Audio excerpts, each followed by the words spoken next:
প্রিয় ছাত্রছাত্রীরা, আমি শুভজ্ঞ স্যার, আর তোমরা দেখছো দ্য ডিজিটাল এডুকের ইউটিউব চ্যানেল যে আছে। তো এবার সব থেকে বড় কথা হচ্ছে যে আজকে আমরা যে ক্লাসটা তোমাদের সামনে নিয়ে এসেছি সেটা হলো আমাদের ক্লাস 10-এর যে লাস্ট যে পোমটা আছে, যেটা হচ্ছে দ্য স্নেল, উইলিয়াম কপারের লেখা। সেই কবিতাটা নিয়ে এসেছি।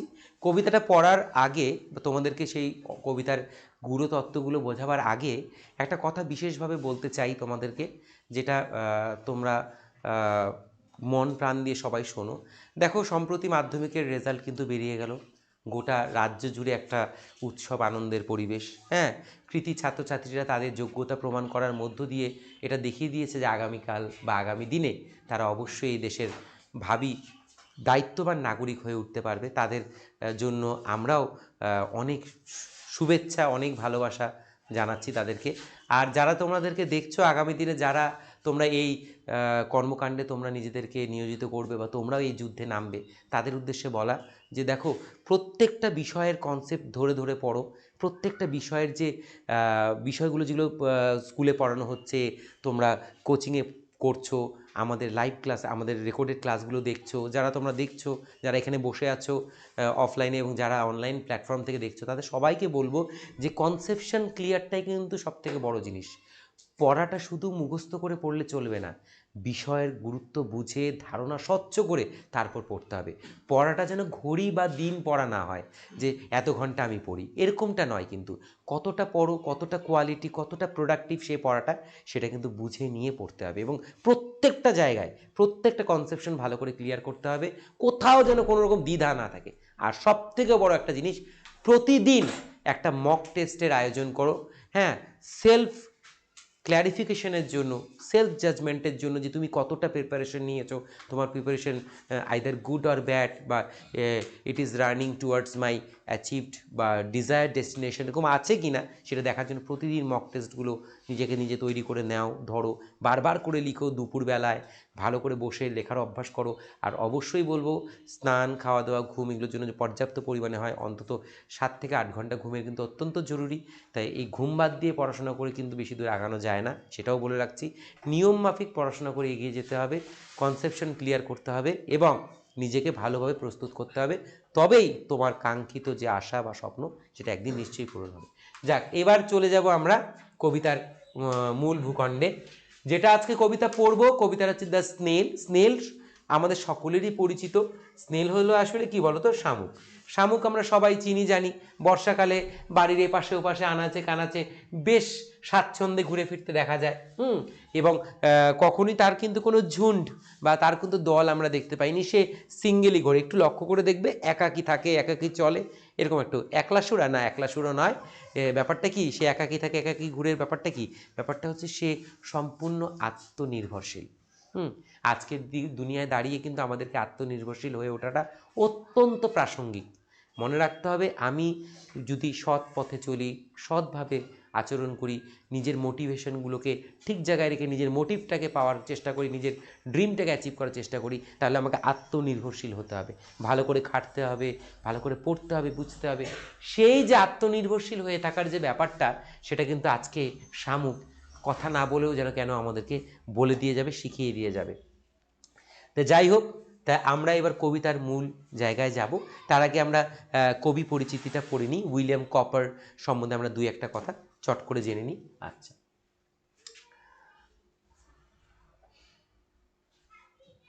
সো অ্যাবাউট দ্য অথারে বলা হচ্ছে, উইলিয়াম কপার, বর্ন 1731, 1731 সালে তার জন্ম, 1800, 1800 শতকে তার পরলোক গমন, was one of the most popular poets of his times.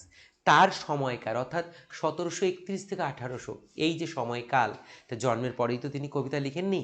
তার কবিতা লেখা যাত্রা শুরু হওয়ার পর তার একদম জীবদ্দশা অবধি, যতদিন তিনি জীবিত ছিলেন, সেই সময়কার যুগের যারা কবি ছিলেন তাদের মধ্যে অন্যতম জনপ্রিয় এবং খুব স্বনামধন্য একজন কবি ছিলেন উইলিয়াম কপার। এটাই বলা হয়েছে।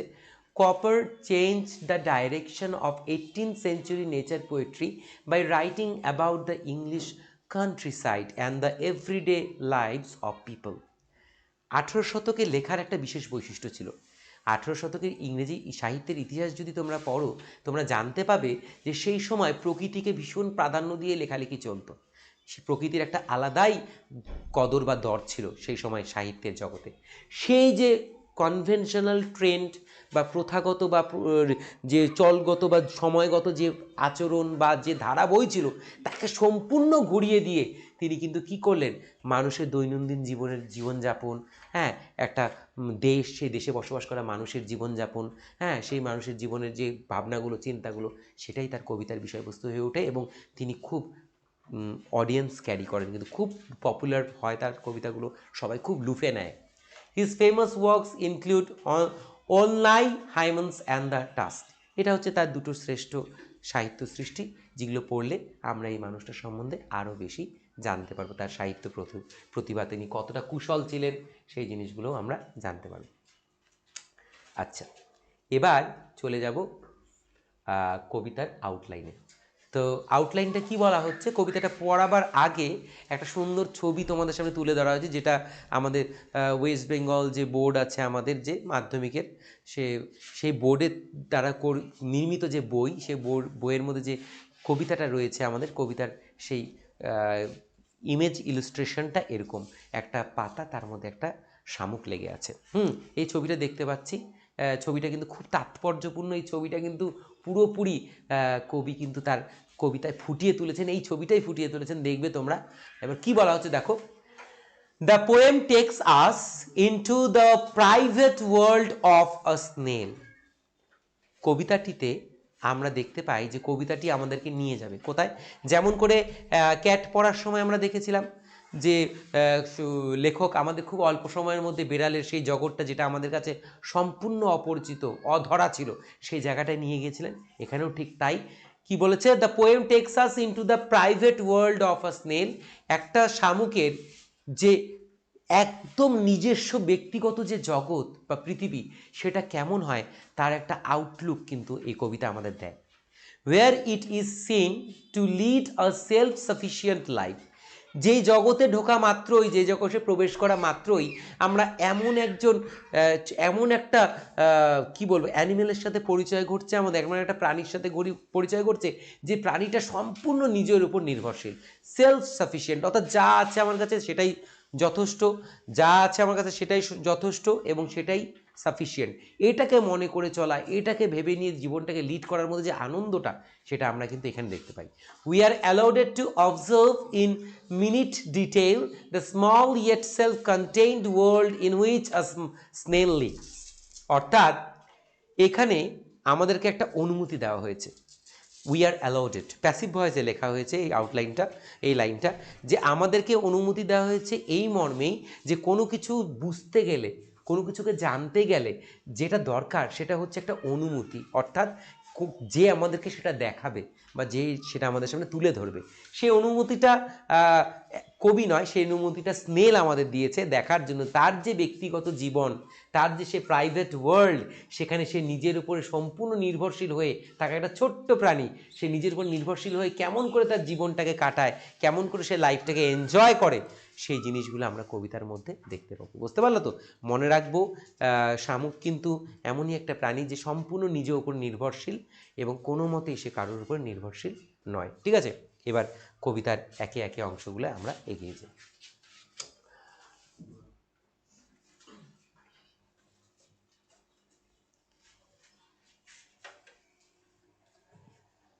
আচ্ছা, so to grass or leaf or fruit or wall the snail sticks close, nor fears to fall, as if he grew there house and all together. একটা একটা করে লাইন ব্যাখ্যা করছি শব্দ ধরে ধরে, ভালো করে মনোযোগ দিয়ে তোমরা শোনো। টু গ্রাস, গ্রাস মানে হচ্ছে ঘাস, ঘাসের গায়ে, অর লিফ পাতার গায়ে, অর ফ্রুট কিংবা ফলের গায়ে, অর ওয়াল কিংবা দেয়ালেতে, দ্য স্নেল স্টিক্স ক্লোজ, শামুক লেগে থাকে খুব কাছাকাছি শক্ত হয়ে। অর্থাৎ আমরা ছবিটা যেটা দেখেছিলাম, সেই ছবিটা দেখেছিলাম যে পাতাগুলো যে রয়েছে, সে পাতার মধ্যে কি শামুকটা কি করছে, লেগে আছে, শামুকটা কি আছে, লেগে আছে, তাই তো? তাই বলছে পাতায় লেগে থাকে, ঘাসে লেগে থাকে, ফলের গায়ে লেগে থাকে কিংবা দেয়ালে লেগে থাকে, যেখানে লাগে থাকুক না কেন, দ্য স্নেল সেই শামুকটি স্টিক্স মানে আটকে থাকা, ক্লোজ কাছের থেকে বা খুব শক্তপোক্তভাবে নিজেকে আটকে রাখে। Nor fears it means the snail has not any fear. Nor fears মানে নেই ভয়, নর ফিয়ার্স মানে নেই ভয়, ফিয়ার মানে ভয়, ভয়গুলি ফিয়ার্স করা হয়েছে, নেই তার কোনো ভয়, নেই তার কোনো ভয়, টু ফল পড়ে যাবার, পড়ে যাবার তার কোনো ভয়, যে এখান থেকে যে ধূপ করে পড়ে যাবে সেই ভয়টা তার মনে নেই, সে নির্ভীক, সে কি নির্ভীক। অ্যাজ ইফ যেন, অ্যাজ ইফ মানে যেন, হি গ্রিউ দেয়ার দেখে মনে হয় তার সেখানেই বড় হয়ে ওঠা, সেখান থেকেই যেন তার জন্ম। গাছের ডালে যেমন ফল লেগে থাকে দেখে বুঝি যে গাছের সেই বোটা বা বৃন্ত থেকেই ফলের জন্ম, তেমন করে যদি তুমি কখনো এই শামুককে দেখো ঘাসের গায়ে, পাতার গায়ে কিংবা ফলের গায়ে কিংবা দেয়ালে, তোমার দেখে যেন মনে হবে যে সে যেন সেখান থেকেই তৈরি হয়েছে, এমনভাবে সে লেগে আছে। ঠিক আছে, as if he গ্রিউ their house and all, ওটাই তার বাড়ি এবং ওটাই তার সব কিছু, টুগেদার একসাথে, ওটাই তার বাড়ি ওটাই তার সব কিছু, মানে দেওয়ালটাই তার বাড়ি না, এই যে শামুকটা যে রয়েছে তার উপরে যে শেল, এই যে খোলকটা, এটাই তার বাড়ি, এটাই তার সব কিছু। তার মানে যেখানে সে লেগে আছে সেটা তার বাড়ি না, কিন্তু তার সাথে তার পিঠের উপরে যে বোঝাটা রয়েছে সেটাই তার বাড়ি, হাউস অ্যান্ড অল টুগেদার, সেটাই বাড়ি সেটাই সব কিছু একসাথে মিলে। দেখো কি অতপ্রতভাবে জড়িত তারা, কোথাও তাদের মধ্যে কোনো কি বিচ্ছেদ নেই, তার এটাই ঘর, এটাই তার আস্তানা, এটাই তার ঠিকানা। বুঝতে পারলা তো? তাহলে কত সুন্দর করে লেখা হয়েছে, প্রথমের লাইনগুলো কতটা সুন্দর করে লেখা হয়েছে, যে ঘাসের পাতায়, ঘাসের গায়ে, পাতার গায়ে কিংবা ফলের গায়ে কিংবা দেয়ালেতে শামুক লেগে থাকে শক্ত করে, না না আছে তার কোনো ভয় পড়ে যাওয়ার, যেন মনে হয় সেখান থেকেই তার জন্ম, তার হাউস অ্যান্ড অল টুগেদার, সব কিছু যেন তার একসাথেই, অর্থাৎ বাড়ি এবং যে তার যে মাথার উপরে থাকা খোলকটা সেটাই তার বাড়ি এবং সেটাই তার সব কিছু। আচ্ছা, within that house secure he hides, খুব সুন্দর করে বলেছে, উইদিন দ্যাট হাউস, সেই ঘরের মধ্যেই, সেই ঘরের মধ্যেই, দ্যাট হাউস মিনস এটা, দ্যাট হাউস মিনস এটা, সেই ঘরের মধ্যেই সিকিওর সুরক্ষিতভাবে, হি হাইডস সে নিজেকে লুকিয়ে নেয়, সে কি করে সুরক্ষিতভাবে নিজেকে কি করে লুকিয়ে নেয়, সেই সুরক্ষিতভাবে নিজেকে কি করে নেয় লুকিয়ে নেয়। হোয়েন ডেঞ্জার যখন বিপদ, ইমিনেন্ট বিটাইটস অর্থাৎ যখন বিপদ আসছে তার সংকেত দেয়, যখন বিপদ আসছে তার আগাম বার্তা দেয়, কাকে? শামুককে। Of Sturm or other harm besides of weather, তাই বলছে লাইনটা এভাবে পড়তে হবে, যখনই কোনো পরিবেশের কোনো থেকে আসা কোনো বিপদ কিংবা কেউ তাকে ক্ষতি করতে যাচ্ছে কিংবা ঝড় আসবে এমনটা সে বুঝতে পারে, এই সংকেত পাওয়া মাত্রই, এই খবর পাওয়া মাত্রই, বিপদ বুঝতে পারা মাত্রই সে তার নিজের সেই ঘরে খুব গোপনে নিজেকে সুরক্ষিত করে কি করে লুকিয়ে পড়ে। ঠিক আছে, খুব সুন্দর করে সে নিজেকে কি করে লুকিয়ে নেয়, যখনই বিপদের আভাস পায় তখন নিজেকে সে আস্তে করে সেই ঘরের মধ্যে লুকিয়ে নেয়। কি সুন্দর করে বলেছে। আচ্ছা,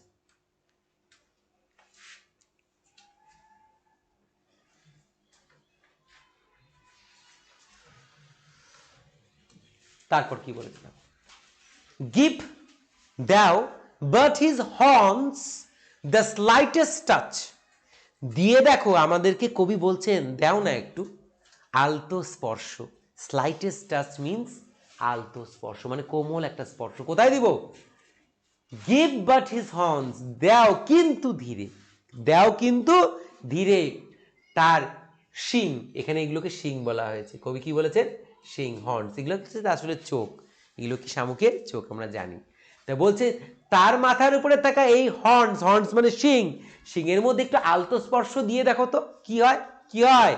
his self collecting powers is such he shrinks into the house with much displeasure, বলছে তুমি এটা স্পর্শ করা মাত্রই লজ্জাপতি গাছ যেমন নিজেকে মুড়িয়ে নেয়, ঠিক একে স্পর্শ করা মাত্রই এ নিজের থেকে সংকুচিত হওয়ার যে ক্ষমতা, এটা এমনই ক্ষমতা, হি শ্রিঙ্কস, সে ডুবে যায়, সে ঢুকে যায় ইনটু হিজ হাউস, তার ঘরের ভেতরে, উইথ মাচ ডিসপ্লেজার, অনেকটা নিরানন্দ নিয়ে বা অখুশি হয়ে। বুঝতে পারলো? অর্থাৎ তাকে কেউ স্পর্শ করবে, সে সেটা মোটেও চায় না, এটা তার কাছে নিরানন্দের।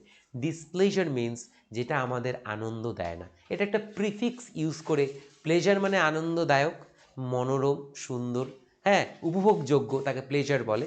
তেমন করে ডিসপ্লেজার মানে হচ্ছে নিরানন্দ বা আপসেট। ঠিক আছে? ডিস শব্দটা একটা প্রিফিক্স, অর্থাৎ যাকে আমরা বলি বাংলায় উপসর্গ। ঠিক আছে? উপসর্গ অনুসর্গ আমরা পড়েছিলাম বাংলায়, ইংরেজিতে prefix and suffix. So much displeasure, তার মানে তাকে স্পর্শ করে আমি যদি শামুক হই, আমার শিঙে যদি কেউ হাত দেয়, তাহলে কিন্তু আমার বড় দুঃখ হয়, বড় দুঃখ হয়, আমি এটা মোটেও ভালো লাগে না। তখন আমি নিজেকে কি সংকুচিত করে আমার যে সুরক্ষিত স্থান, যেখানে যেটা আমার বাড়ি, সেখানে আমি নিজেকে আত্মগোপন করে নিই, বা আমি ওখানে ঢুকে যাই। খুব সুন্দর করে লেখা কবিতা। তারপরে where he dwells alone. Look at the line, very important line. To explain the line, to explain the line, I have to say something that যে আমরা কিন্তু সমাজে সবাই মিলে আছি, পরিবার, আত্মীয় পরিজন, পাড়া প্রতিবেশী সবাই মিলে আমরা একত্রে হয়ে আছি। কিন্তু দেখো আমাদের যে বাস, সেটা সবাইকে নিয়ে, কিন্তু শামুকের বাসটা দেখো, where he dwells, যেখানে সে বাস করে, dwells means live, dwells means live, যেখানে সে বাস করে, যেখানে সে বাস করে, he dwells alone, সে বাস করে একাকী। সে কেমন করে বাস করে? একাকী। It means there is no one, there is no one with Snail to live inside his or her house. তার বাড়ির ভিতরে যে থাকবে, সেখানে তার অন্য কোনো গেস্টের দরকার নেই, বা অন্য কোনো ফ্যামিলি মেম্বার্সের দরকার নেই, সে একাকী বাস করে। বুঝতে পারলো তো? সে একাকী। আজকে জীবনে দাঁড়িয়ে আমরা একাকী বেঁচে থাকবো, এটা সম্ভব? ভাবা যায় না। দেখো তাহলে কতটা, এই যে বলেছে এই যে সেলফ কন্টেইনড লাইফ, নিজের জীবনটাকে নিজে নিয়ে বাঁচা, স্বনির্ভর হয়ে বাঁচা, কত বড় একটা এক্সাম্পল যে এটা পাচ্ছি। Except himself hath chitlets none, well satisfied to be his own whole treasure. যেটা তার কাছে আছে, অর্থাৎ তার যেটা সম্পদ, তার নিজের যেটা সম্পদ, সেটা ছাড়া আর অন্য কোনো কিছুতেই তার কোনো আগ্রহ নেই, অন্য কোনো কিছুতেই তার আগ্রহ নেই। অর্থাৎ আমাদের যেটা সব থেকে বড় অভ্যাস, খাই খাই ব্যাপারটা, তার কিন্তু খাই খাই ব্যাপারটা নেই। ঈশ্বর তাকে যতটুকু সাজিয়ে গুছিয়ে দিয়েছে, সেটাই যথেষ্ট, এবং সেটা তার জীবন চলার জন্য সাফিসিয়েন্ট। বলেছে এটাই সে ওয়েল স্যাটিসফাইড, অত্যন্ত সন্তুষ্ট সে, যে তার কাছে আছে যেটা। টু বি হিজ ওন, যেটা তার নিজের বলে সে জানে, সেটা তার কি সম্পূর্ণ নিজের। হোল ট্রেজার, এইটাই তার কাছে সমস্ত কি সম্পদ বা ধন। ঠিক আছে? ট্রেজার মিন্স ধন, এটাই তার কাছে সম্পদ। যা তার কাছে আছে, কি আছে তোমরা পরিষ্কার দেখতে পাচ্ছ, ছবিতেই পরিষ্কার, এই মাংস তৈরি তার এই শরীরটা, তার উপরে থাকা এই ক্যালসিয়ামের তৈরি এই খোলটা, এই তো, এটাই তার সম্পদ, এটাই তার সব কিছু। এটাতেই সে ধন্যবাদ দিচ্ছে ঈশ্বরকে যে আই এম ওয়েল স্যাটিসফাইড। আচ্ছা, তারপর কি বলেছে দেখি। আচ্ছা, তারপরে আর কিছু নেই। আচ্ছা, তা বলেছি যে এইখানে হয়তো একটা স্লাইড আমাদের মিসিং হয়েছে, একটা স্লাইড হয়তো মিসিং হচ্ছে। ডিয়ার স্টুডেন্টস, যারা তোমরা আমায় দেখছো, আমার এই স্লাইডে একটা স্লাইড মিসিং হয়েছে, সামহাও সেটা কোনোভাবে হয়েছে হয়তো। তা এবার সেই জায়গাটা আমরা কি করব, সেই জায়গাটা আমি তোমাদেরকে বই পড়ে সুন্দর করে শোনাবো। তোমরা সবাই কিন্তু হাতের সামনে বইটা খুলে নেবে, এবং যখন বাড়িতে পড়বে, এখানে তো যেহেতু এর পিপিডিটা নেই, তো সেহেতু আমি বই পড়ছি, ভালো করে পড়াচ্ছি, সেই জায়গাটা তোমরা হাতের সামনে বইটা নিয়ে সবাই সেটাকে দেখো, দেখে বোঝার চেষ্টা করো। ঠিক আছে? আচ্ছা, এবার যেটা তোমরা নেই, দুটো অ্যাডিশন হয়েছে, এই কথা, এটা I am sorry for that, যে এটা যখন তৈরি হয়েছে তো সেই জায়গাটা আমি ওভারলুক করে গিয়েছিলাম। তো কোনো অসুবিধা নেই, বই তো আছেই আমাদের কাছে, এগুলো আমাদের ডিজিটাল মাধ্যম, যেগুলো দিয়ে আমরা জিনিসটাকে হাইলাইটেড করে দেখাতে পারি, কিন্তু সবথেকে বড় বন্ধু তো আমাদের কাছেই আছে না, আমাদের বই। সেই বইটার দিকে তাকালে পরে আমি দেখতে পাবো যে কি আছে না আছে। তা বলেছে পরে দুটো স্ট্যান্জা এডিশন হয়েছে, যুক্ত হয়েছে।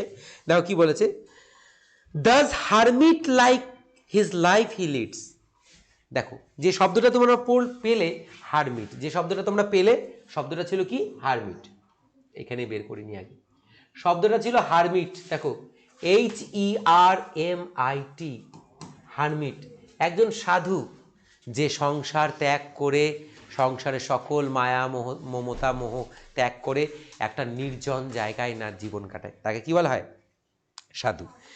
Does hermit like his life he leads, একটা সাধুর মতন করে সে জীবন কাটায়, সত্যি তো তাই না, কোনো মায়া নেই, কোনো মমতা নেই, মোহ নেই, যতটুকু আছে ততটাই সন্তুষ্ট, হ্যাঁ, একদম ছাপোষা একটা জীবন অতিবাহিত করে সে নিজেকে একটা কি সাধুর মতন করে বেঁচে রয়েছে। যেটা কে বলেছেন, উইলিয়াম কপার বলেছেন, যে দেখো কেমন জীবন সে কাটায়, একদম সাধুর মতন করে। নর partner of his banquet needs, banquet means an elaborate and formal evening meal for many people, অর্থাৎ সন্ধেবেলার খাওয়া দাওয়ার জন্য একটা মস্ত বড় ঘর যেখানে অনেক লোক একসাথে বসে সন্ধ্যের টিফিন করতে পারবে, তাকে বলে ব্যাঙ্কুয়েট হল। কি বলা হয়, ব্যাঙ্কুয়েট হল। তোমরা বলতে পারো যে চায়ের আসর হবে এমন একটা ঘর যেখানে অনেক লোক একসাথে বসতে পারে, সেই ঘরটাকে কি বলা হয়, ব্যাঙ্কুয়েট হল। তা বলছে যে তার যে আস্থানা, তার শিবিরে সে ঘরটা যে আছে ব্যাঙ্কুয়েট, এটাই তার কাছে ব্যাঙ্কুয়েট, হতে পারে ছোট কিন্তু তার কাছে এটাই স্বর্গ বা এটাই রাজপ্রাসাদ। এইখানে আর কোনো গেস্টের প্রয়োজন নেই, আর কোনো গেস্টের প্রয়োজন নেই, কোনো পার্টনার্সের প্রয়োজন নেই, no more partners we need বা দ্য স্নেল নিডস, কোনো পার্টনারের প্রয়োজন নেই, এমন লাইফই সে লিড করে। And if he meets one only feeds the faster, যদি কখনো কারোর সাথে তার দেখা হয়ে যায়, হ্যাঁ, সে তাড়াতাড়ি তাকে স্কিপ করে চলে যায়, তার যেটা কাজ তাকে এড়িয়ে চলে যাওয়া, হ্যাঁ, খেতে খেতে পাতা খেতে খেতে চলে যাওয়া, হ্যাঁ, আস্তে আস্তে সে এগিয়ে যায়, কারোর জন্য সে কী করে না, দাঁড়িয়ে থাকে না, কারোর জন্য সে দাঁড়িয়ে থাকে না। একটা কবিতা আছে, তোমরা পড়েছো কি না জানি না, ছোটোবেলায় আমরা একটা কবিতা পড়েছিলাম মৌমাছিকে নিয়ে, সেখানে মৌমাছিকে বলা হচ্ছে যে মৌমাছি মৌমাছি কোথা যাও নাচি নাচি, দাঁড়াও না একবার ভাই, হ্যাঁ, তাহলে মৌমাছি দাঁড়াবে না, সে বলছে আমাকে যেতে হবে, আমার মধু আহরণ করতে হবে, অর্থাৎ আমার কর্মে আমি ব্যস্ত, আমার দাঁড়িয়ে সময় নষ্ট করার সময় নেই। এটা কিন্তু সকালের ভোরের পাখি বলে কাজী নজরুল ইসলামের একটা কবিতা আছে, হ্যাঁ, সেখানেও কাজী নজরুল ইসলাম বলছে যে সূর্যি মামা বলছে তুমি দাঁড়িয়ে যাও না, এখন আর দাঁড়ানোর সময় নেই, আমি ভোরের পাখি, আমাকে সবাইকে জাগাতে হবে। তা দেখো সাহিত্যের প্রত্যেকটা অংশে, সে বাংলা হোক ইংরেজি হোক, কবিগুরু রবীন্দ্রনাথ ঠাকুরও বলে গেছেন যদি তোমার ডাক শুনে কেউ না আসে তবে এক পা চলো রে। It means you should not wait for someone, উচিত নয়, তোমার জন্য কারোর জন্য অপেক্ষা করা উচিত নয়, because the life that you have, যে লাইফ দ্যাট ইউ হ্যাভ, যে জীবনটা তোমার আছে, you have to lead alone, তোমাকে সেটাকে নিজেকেই কাটাতে হবে, তাই নিজের উপর নির্ভর করে, নিজের উপরে আস্থা রাখে এগিয়ে যাও, তাহলে জীবনটা সুন্দর। Who seeks him must be worse than blind, এই কবিতাটা পড়ে এখন যদি কেউ শামুককে খুঁজতে যাও তাহলে বলি সে অন্ধ ছাড়া আর কিছু না, অন্ধের থেকেও খারাপ, কারণ চোখের সামনে এত বড় একটা জিনিস ছিল শিক্ষা নেওয়ার, তোমরা নেওনি, এখন শোনার পর ইচ্ছা হয়েছে না যাবে, তাহলে বলে রাখি তোমরা ওয়ার্স দেন ব্লাইন্ড, অর্থাৎ একটা অন্ধ যতটা না খারাপ পরিস্থিতিতে আছে, চোখ থেকেও তোমরা তার চেয়েও বেশি খারাপ পরিস্থিতিতে আছো। He and his house are so combined, তার আর সে এবং তার বাড়ি খুব কম্বাইন্ড, একত্রে একসাথে হয়ে আছে, খুব কম্বাইন্ড, ঠিক আছে।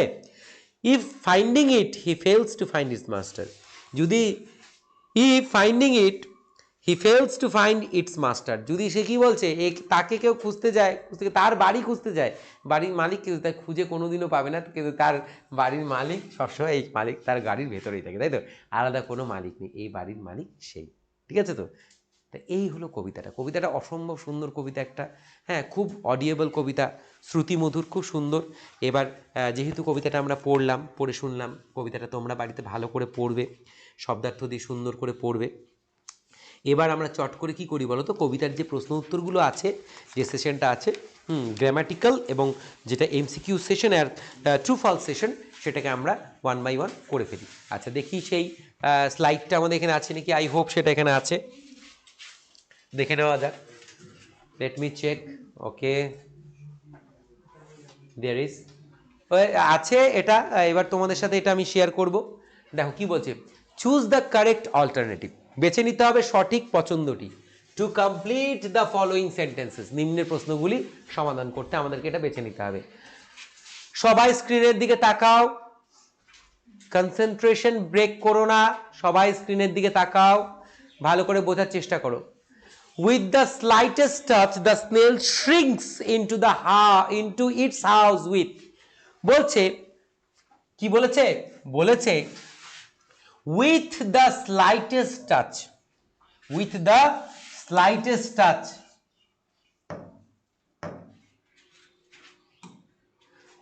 with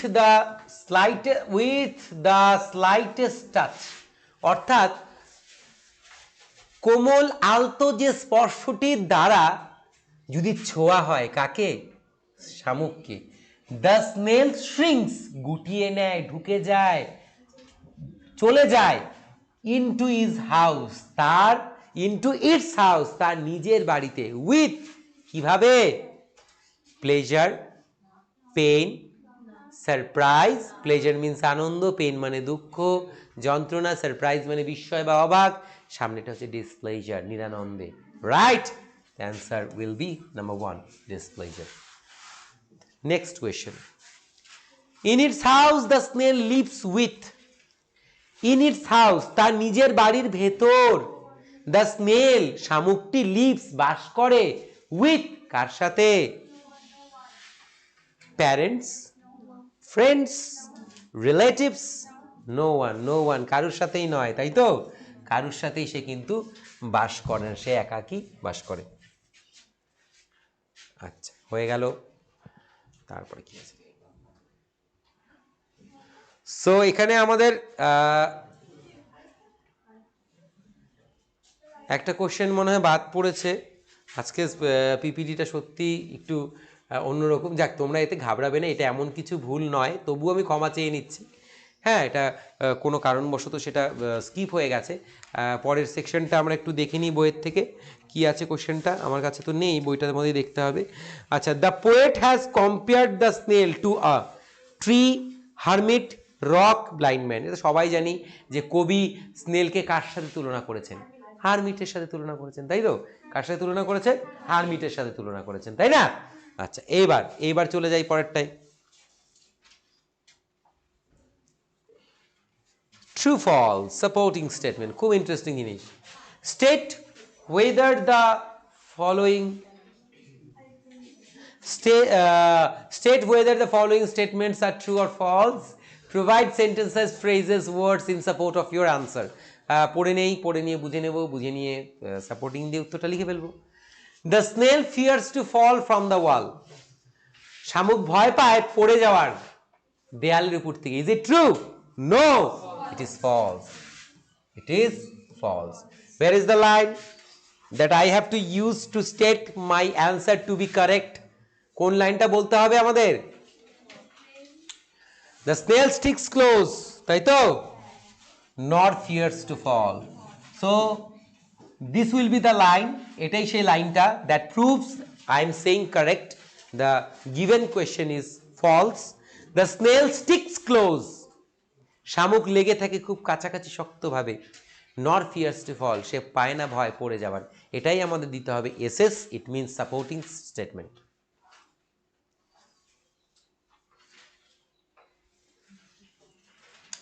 পরেরটাই চলে যাই, হয়ে গেল সাপোর্টিং স্টেটমেন্ট লেখা, আই হোপ সবার হয়ে গেছে, না হয়ে থাকলে ভিডিওটাকে পজ করে তোমরা লিখে নিও, তোমাদের বইই পেয়ে যাবা।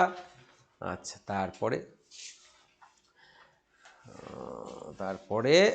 বি নাম্বারটা কি বলেছে, the snail comes out of his house during a storm, ঝড় চলাকালীন বা ঝড়ের সময় তার বাড়ির ভেতর থেকে শামুক বেরিয়ে আসে, সত্যি কি ফলস?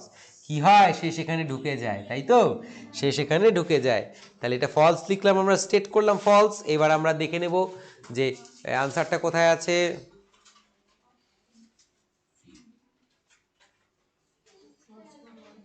তোমরা জাস্ট খালি লিখবে, এই জায়গাটা লিখলেই হবে, within that house secure he hides, ঝড় আসলে পরে লুকিয়ে যায়, এই লাইনটা লিখে দিলেই তোমাদের সাপোর্টিং স্টেটমেন্টটা হয়ে যাচ্ছে।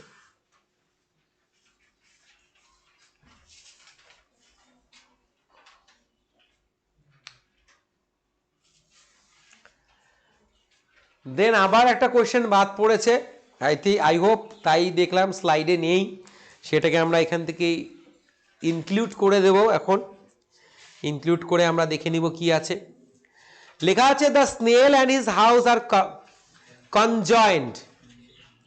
The snail and his house are conjoint, অর্থাৎ স্নেল এবং তার বাড়ি, অর্থাৎ শামুক এবং তার বাড়ি একে অপরের সাথে অতপ্রতভাবে জড়িত। হ্যাঁ কি না? ওয়ে অবশ্যই হ্যাঁ, এটা হবে ট্রু। স্টেটমেন্ট কোথায় আছে? এসএস কোথায় আছে? এসএস আছে আমাদের এখানে তো নেই এসএসটা, কারণ আমরা কি করেছি? ও আছে আছে আছে, দেখি তো ডুয়েলস কম্বাইন কোথায়? না না না না, নেই নেই নেই নেই, এটা যে পার্টটা বাদ পড়েছে সেইখানে আছে। He and his house are so combined, লাইনটা আমি এখানে দেখাতে পারছি কিনা জানি না, আই হোপ আমি ক্যামেরার সামনে নিয়ে দেখাচ্ছি, একদম সামনে নিয়ে দেখাচ্ছি। এই যে অংশটা নিচে রয়েছে, এই অংশটা এখানে কিন্তু রয়েছে, তোমরা দেখে নিও সবাই, ঠিক আছে? এটা কিন্তু তোমরা পেয়ে যাবে টেক্সট বইয়ে। এটার লাইনটা হচ্ছে যে আমাদের তোমাদের এখান থেকে 1 2 3 4 5 6 6 নম্বর স্ট্যান্ডা যে আছে, 6 নম্বর স্ট্যান্ডা উইদিন ব্র্যাকেটসের মধ্যে দেওয়া আছে he and his house are so combined, ঠিক আছে? এইটাকে এসএস হিসেবে দিতে হবে, সাপোর্টিং স্টেটমেন্ট হিসেবে দিতে হবে। আচ্ছা, সো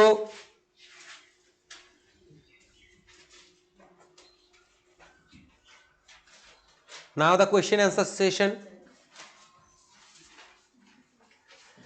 কোশ্চেন অ্যান্সার সেশনটা দেখবো। What does the snail usually stick itself to? ঠিক আছে, what does the snails usually stick itself to, অর্থাৎ আনসার দ্য ফলোইং কোশ্চেন করব, কি করে মানে কিভাবে সাধারণত আমরা শামুককে লেগে থাকতে দেখি কিসের প্রতি, তাই তো? আচ্ছা, তাই লিখবো, উত্তরটা লিখবো two glass, two glass comma or leaf or fruit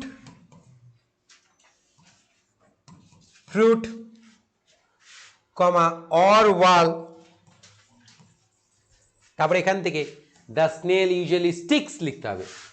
the snail, আমি অ্যান্সারটা লিখে বোর্ডের থেকে সরছি, তারপরে তোমরা লিখবে the snail usually, U S U A double L Y, usually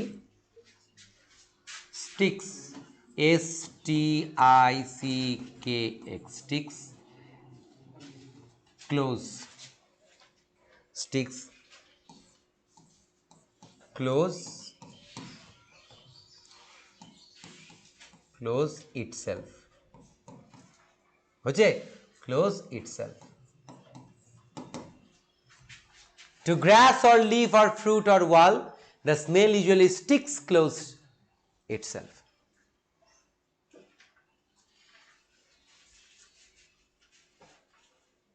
হয়ে গেল প্রথমের উত্তরটি আমাদের।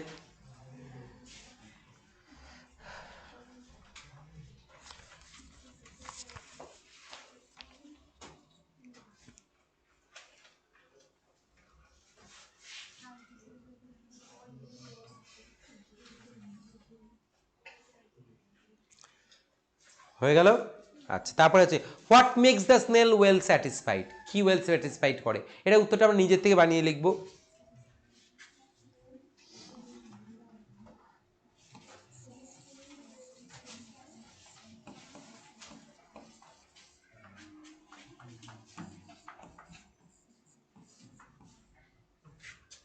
Whatever he has makes, whatever he has makes the snail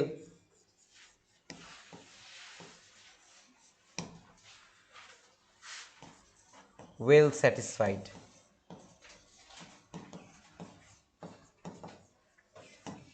আরেকভাবে লেখা যায়,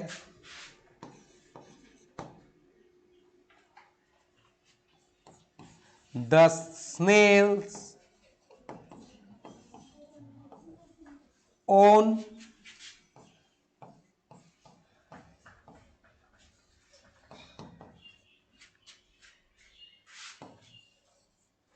own belongings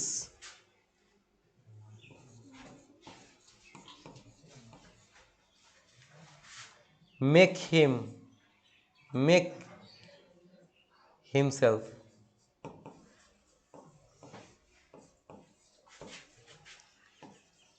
well satisfied, অনেকভাবে লেখা যায়, শেষ। whatever he has makes the snail, এটা কিন্তু makes the snail কিন্তু, হ্যাঁ এটা s কিন্তু, হ্যাঁ snail well satisfied।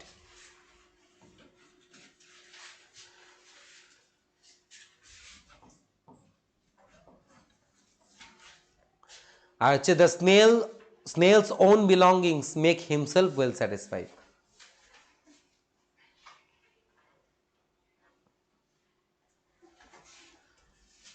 তোমরা এখানে হিমসেলফ এর পরে না হিমসেলফ অর হারসেলফ দিয়ে দিও, হ্যাঁ তাহলে ভালো হবে, তাহলে ছেলে মেয়ে উভয়কেই বোঝাবে, himself or herself well satisfied, ঠিক আছে গেল।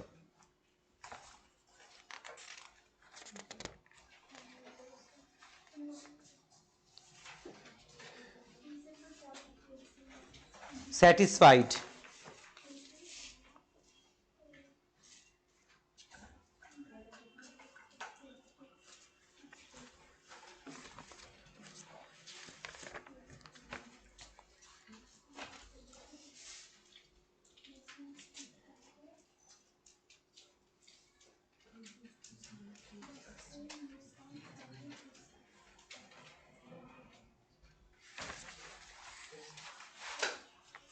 ঠিক আছে।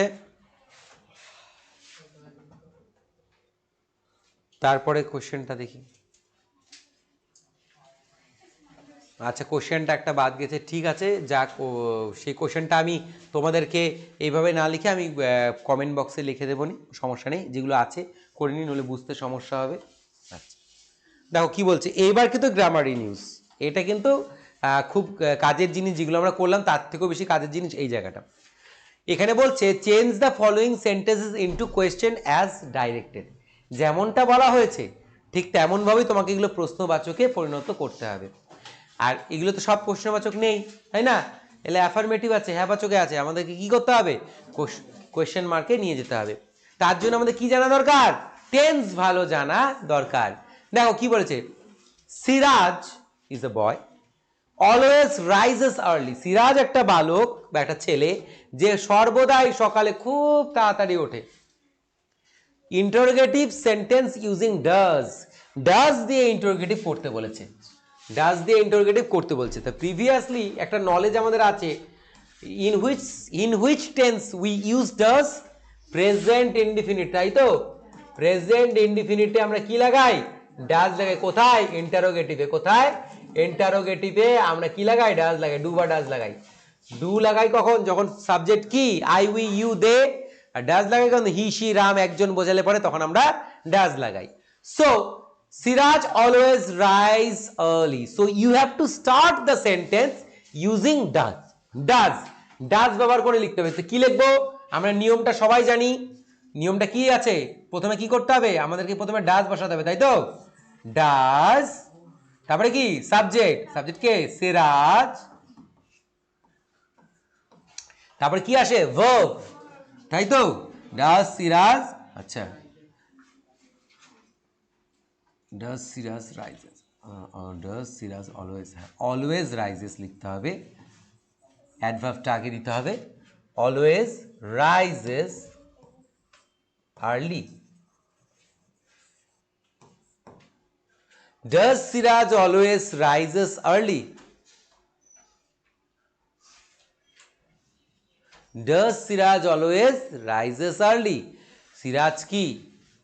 এবার দেখো এইখানে সেন্টেন্সে একটা ছোট্ট ভুল হয়েছে, যে সেন্টেন্সটা আমি লিখেছি, কি বলতো, রাইজেস হবে না, কি হবে, শুধু রাইজ হবে, কি হবে rise, R I S E, এই এসটা হবে, এটা কোথায় হয়, অ্যাফার্মেটিভে, যখন হ্যাঁ বাচক হয় তখন হয়। Does Siraj always rise early, Siraj কি সর্বদাই সকালে তাড়াতাড়ি ওঠে, এটা আমাদের হয়ে গেল কোশ্চেনটা। যে ফর্মুলাটাকে বেস করে লিখলাম, ফর্মুলাটা আমি এখানে লিখে দিচ্ছি, WH word plus do oblique does plus SUB মানে সাবজেক্ট প্লাস ভার্বের ফার্স্ট ফর্ম, তারপরে অবজেক্ট, তারপরে আদার্স, লাস্টে কোশ্চেন মার্ক। এটাই হচ্ছে প্রেজেন্ট ইনডিফিনিট টেন্সের ইন্টারোগেটিভের রুল। এই রুলটাকে বেস করে এটা করা, যেহেতু এখানে WH ওয়ার্ড ছিল না ওই জন্য আমরা হেল্পিং ডু বা ডাজ দিয়ে শুরু করেছি। গেল, দেখো Joyce is the best singer in the class. Joyce is the best singer in the class. There is a tick, there is a simple tricks. আমি একটা ট্রিক্স দেখিয়ে দিতে চাই তোমাদেরকে। দেখো, যখন হু দিয়ে কোশ্চেন করা হবে না, যখন হু দিয়ে কোশ্চেন করা হবে, শোনো, যখন হু দিয়ে কোশ্চেন করা হচ্ছে এবং কোশ্চেনটা যেটা সেন্টেন্সটা যেটা দেওয়া হয়েছে গিভেন সেন্টেন্স, সেখানে অ্যাম ইজ আর ওয়াজ ওয়্যার আছে। কি আছে? Am is are was were. Is there am is are was were? Yes sir বা ইয়েস দাদা আছে, এই যে ইজ আছে। যখন ইজ থাকবে জাস্ট কি করবে, হুটাকে এই নামের আগায় বসিয়ে দাও, এইটাকে কেটে হুটা বসিয়ে দাও, তাহলে কি হবে? Who is the best singer in the class. শেষ। Who is the best singer in the class. এগুলোকে ফ্রেম WH কোশ্চেন বলে।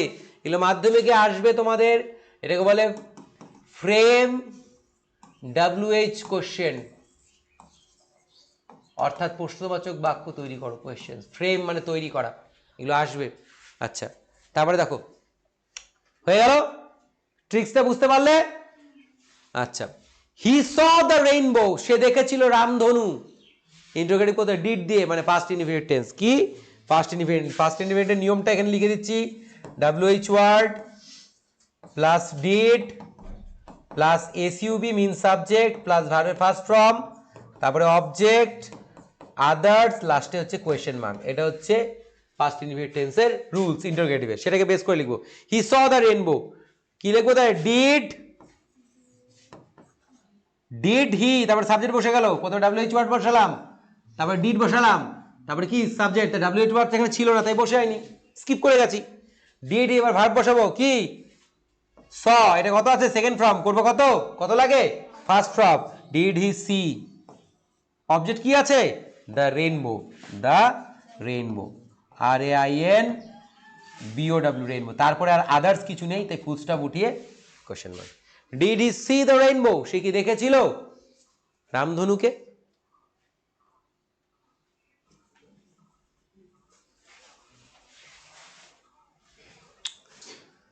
So the another question is, I go to school by bus, আমি স্কুলে বাসে করে যাই। স্কুলে কি করে যাই? বাসে করে। হাউ, হাউ মানে কি? কিভাবে যাও। ঠিক আছে, সেন্টেন্সটা বুঝবো আগে কোন টেন্সে আছে। সেন্টেন্সটা প্রেজেন্ট ইনডিফিনিট টেন্সে আছে, বিকজ সাবজেক্টে পরে ভার্বের ফার্স্ট ফর্ম, তাই তো? সিম্পল প্রেজেন্ট ইনডিফিনিট টেন্সের সিম্পল সেন্টেন্স, সিম্পল মিনিং। ওকে, তাহলে কি লিখবো? কি করে তুমি যাও? আমার প্রেজেন্ট ইনডিফিনিট টেন্সের নিয়মটা উপরে লিখে রাখছি, ওই নিয়মে লিখবো। প্রথমে WH ওয়ার্ড বসাবো। WH ওয়ার্ড কই? ওই যে বক্সে দেওয়া আছে হাউ, হাউ বসিয়ে দিলাম। দেখো কি ম্যাজিক্যালি হচ্ছে। তারপর কি বলছে? এবার হাউ বলেছে, কোশ্চেনটা তো তোমাকে করা হয়েছে, করার সময় তাহলে ইউ বলা হয়েছিল। আচ্ছা, তাহলে ইউ এর সাথে ডু বসবে না ডাজ বসবে? ডু। হাউ ডু, তারপরে কি? সাবজেক্ট, সাবজেক্ট কি? আইটা থাকলে কি হবে কোশ্চেনে? ইউ। How do you. এবার কি বলবে? ভার্ব, ভার্ব কোথায়? এই যে গো, গো। তারপরে কি?